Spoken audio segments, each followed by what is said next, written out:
여러분 안녕하십니까, 진성호입니다. 노무현재단 계좌를 검찰이 뒤졌다. 내 계좌도 뒤졌다. 내 아내 계좌도 뒤졌다. 자, 이런 취지의 유시민 노무현재단 이사장의 발언이 사실이 아닌 것으로 유시민이 스스로 고백함으로써 지금 정치권이 발칵 뒤집혔습니다. 자, 유시민 씨는 이 발언으로 인해서 지금 법적 책임을 져야 할 그런 입장이 됐습니다. 유시민 씨도 각오를 한 모양입니다. 유시민 씨가 노무현재단 홈페이지에 올린 이 사과문에는 그런 심정이 담겨져 있습니다. 특히 검찰에 사과한다고 했습니다. 바짝 고개를 숙였습니다.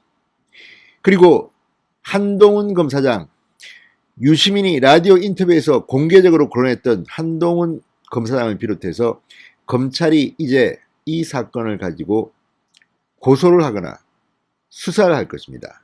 이미 이 사건은 고발된 상태입니다. 그런데 이 문제가 지금 민주당 인사들에게 불똥이 옮아가고 있습니다. 유시민만 이런 말을 했느냐? 그렇지 않습니다. 유시민이 이러한 주장을 한 것은 바로 조국 전 장관 일가를 수사하는 윤석열 검찰을 비판하기 위해서였습니다. 마치 엄청나게 검찰이 자신들의 뒷조사를 하고 민간인 사찰을 하는 것처럼 그렇게 비치도록 발언을 한 겁니다. 상당히 선동적이었습니다. 이것 말고도 유시민 씨는 이 알릴레오라는 노무현재단 유튜브에서 KBS 기자 관련 뭐 등등에서 사실과 다른 이야기를 해서 물의를 빚은 적이 있습니다. 그런데 이 유시민에 동조한 민주당 사람들이 있습니다. 대표적인 사람이 이해찬 전 민주당 대표, 홍익표 민주당 의원입니다. 자, 역시 정치인들은 나설 때와 말아야 할 때를 잘 알아야 됩니다. 특히 홍익표 의원은 국회 발언에서 유시민과 통화까지 했다고 했습니다. 이해찬 대표는 노무현 전 대통령 추도사에서 마치 이게 기정사실인 양 말했습니다. 자, 지금 이낙연 대표, 홍익표 의원, 당시 다들 집권여당의 의원, 집권여당의 대표였습니다. 야당 의원이 아닌 것입니다. 자, 야당이라면 추측으로 이렇게 문제를 제기할 수 있습니다. 그렇지만 정보가 집결되는 집권여당의 대표와 집권여당의 대변인이 이런 발언을 했다는 것은 좀 이상합니다. 법적 책임을 져야 할지도 모릅니다. 지금 국민의힘 야당은 단단히 벼르고 있습니다. 기다렸다는 듯이 집중적으로 포화를 쏟아내기 시작했습니다. 이해찬, 홍익표 큰일 났습니다. 망했습니다. 진성호의 융단 폭격 시작합니다. 유시민 씨와 더불어민주당을 융단 폭격합니다. 방송에 앞서 아직 진성호 방송의 구독자가 아니신 분들은 붉은색 구독 버튼 눌러주십시오. 더 좋은 방송으로 보답하겠습니다. 자, 유시민 씨가 당시 주가를 올릴 때였습니다. 유튜브 알릴레오를 통해서 이 문제를 제기할 때는 마치 윤석열 검찰이 특히 한동훈 검사장 당시 대검 반부패 강력부장으로서 조국 전 장관 일가 수사를 지휘했습니다.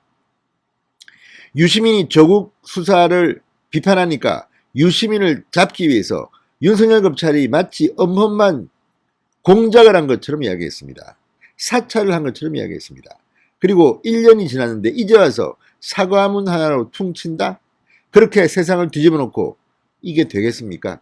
그리고 유시민 씨는 너무나도 구체적인 발언들을 많이 했습니다. 그런데 유시민 씨만 그랬던 게 아닙니다.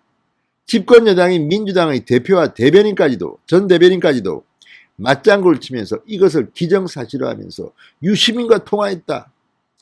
이런 발언을 한 겁니다. 자, 이제 야당은 칼날을 유시민 씨는 물론 이해찬, 홍익표에게도 겨누기 시작했습니다. 자, 국회 법사위 국민의힘 간사인 김도읍 의원 어제 입장문을 발표했습니다. 유시민 이사장의 사과에 대한 민주당의 침묵도 비난받아야 한다. 자, 민주당의 어떤 발언이 있었을까요? 자, 2019년 12월 24일 유시민의 의혹이 제기되자 당시 민주당의 홍익표 수석 대변인, 현재는 정책위 의장입니다. 홍익표 전 대변인은 검찰은 부당한 사찰과 뒷조사로 수사권을 남용하고 정치 보복을 도모하고 있다는 의혹에 대해 진실을 밝혀라, 이런 선명을 했습니다. 다음 날인 25일 국회 본회의장 무제한 토론에서는 제가 유시민 이사장과 통화를 했다. 유 이사장이 검찰이 계좌를 살펴본 것에 대해 나름대로 꽤 근거를 갖고 있다라고 했습니다.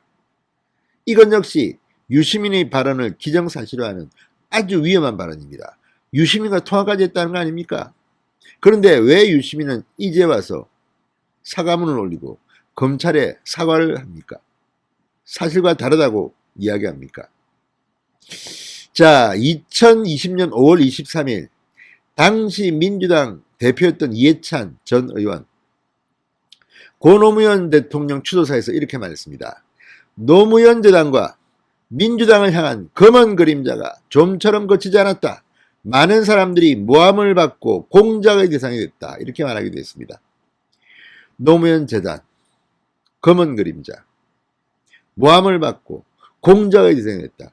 지금 윤석열 검찰총장은 이 국민의힘이 임명한 사람이 아닙니다. 그때 우리 반대했습니다. 인사청문회에서. 문재인 대통령이 지명하고 임명한 사람입니다. 그리고 권력을 쥔 사람이 누굽니까? 어떻게 이런 발언을 민주당의 대표라는 사람이 할 수가 있습니까? 자, 김도읍 의원 이런 사례를 상기시킨 뒤 유 이사장의 사과에도 불구하고 이들은 여전히 침묵하고 있다. 유 이사장과 민주당은 근거 없는 주장으로 혹세무민한 죄에 대해 법적, 도덕적 책임을 반드시 져야 할 것이다. 앞으로 유시민과 민주당 인사들에 대한 법적 대응을 예고했습니다. 자, 어쨌든 참으로 정치가 가볍습니다. 이렇게 가볍게 문제 제기를 하고 이렇게 가볍게 기정사실화해서 받아주는 민주당의 유력 정치인들, 이런 사람들을 보고 우리가 국민들이 지금 살고 있습니다. 얼마나 한심합니까? 자, 조수진 국민의힘 의원도 어제 페이스북을 통해 이렇게 말했습니다. 홍익표 의원이 어떤 태도를 보일지도 관전 포인트다. 자, 그러면서 홍 의원 말대로라면 가능성은 두 가지. 1. 여당 수석 대변인이 국회 본회의장에서 덮어놓고 유시민 결사 옹위를 했을 가능성. 2. 유시민 씨가 근거가 있다고 해 속았을 가능성이라고 지적했습니다. 자, 어쨌든 지금 유시민 씨가 어떤 사람입니까? 한때는 대권 후보 1, 2위를 오르락내리락 했던 그쪽 진영 사람인데 워낙 가볍다고 해서 별명이 촉새입니다. 정말 촉새 같은 발언을 한 것 같습니다. 사과는 아주 세게 했습니다. 본인의, 묻지도 않았는데 본인의 수준이 떨어지고 있음을 그냥 자폭해버렸습니다. 그만큼 법적 대응이 지금 무서운 모양입니다. 자, 조수진 의원은 어떤 쪽이든 홍익표 의원 역시 사과하는 것이 순리겠지만 깔끔한 사과를 할지는 미지수다. 변명을 둘러댔다가 논란을 더 키웠던 전력 때문이다.